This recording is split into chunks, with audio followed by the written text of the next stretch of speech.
matamis. Sakto lang. Hindi katulad nung nabibili sa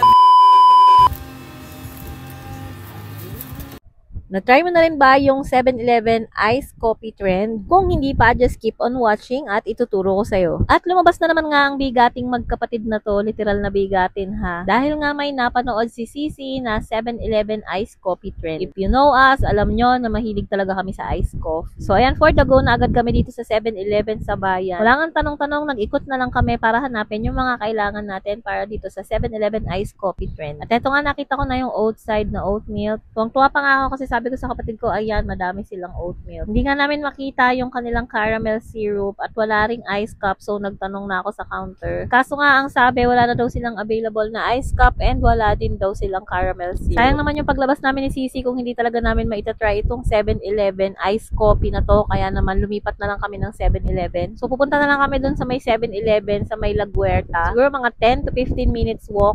Hindi naman ganun kalayo pero okay na rin kasi parang exercise na rin. So, ayan, nandito na tayo. So, ayan, nandito na nga tayo. And pagpasok pa lang namin, nakita agad namin itong kanilang ice cup. Tatlo na nga lang yun nandito. Kaya sabi ko sa kapatid ko, ayan, kumuha na kami. Mura lang naman tong ice cup na to, 10 pesos yata. Hinahanap ko nga yung oat milk nila. Nandito pala sa may harap, malapit sa cashier. Kumuha na nga agad ako ng dalawa for me. And nagtanong ako kung available yung kanilang caramel syrup. Available daw. So, ayan, bumili ako ng dalawang oat side milk, dalawang caramel syrup, at isang ice cup. Kung dito nyo to sa 7-Eleven titimplahin, kailangan nyo ring bumili ng coffee stick. May Nescafe dito pero bahala na kayo kung anong coffee stick ang gusto nyo. Si Sisi kumuha pa siya ng hotdog sandwich kaya nauna na akong magbayad. Para sa dalawang oat milk, dalawang caramel syrup at isang ice cup, 112 pesos yata yung binayaran ko. 41 pesos yung isa ng oat milk, so yun yung pinakamahal. And again, kung dito ka magtitimpla sa 7-Eleven, bumili ka ng coffee stick ha. Kami kasi ni Sisi, uuwi namin to sa bahay, doon na namin to titimplahin. Alam nyo naman may mga alaga si Sisi na bata kaya hindi kami pwedeng lumabas ng matagal. Hindi na kami bumili ng coffee stick kasi may coffee naman sa bahay. Dalawang oat milk tsaka dalawang caramel syrup yung binili ko para makakapag-ice coffee ulit ako bukas. Pagdating nga sa bahay, sobrang excited na naming timplahin to. So, eto nga yung ice cup, oat side oat milk, caramel syrup, at eto nga Nescafe Black ang gagamitin namin. So, 2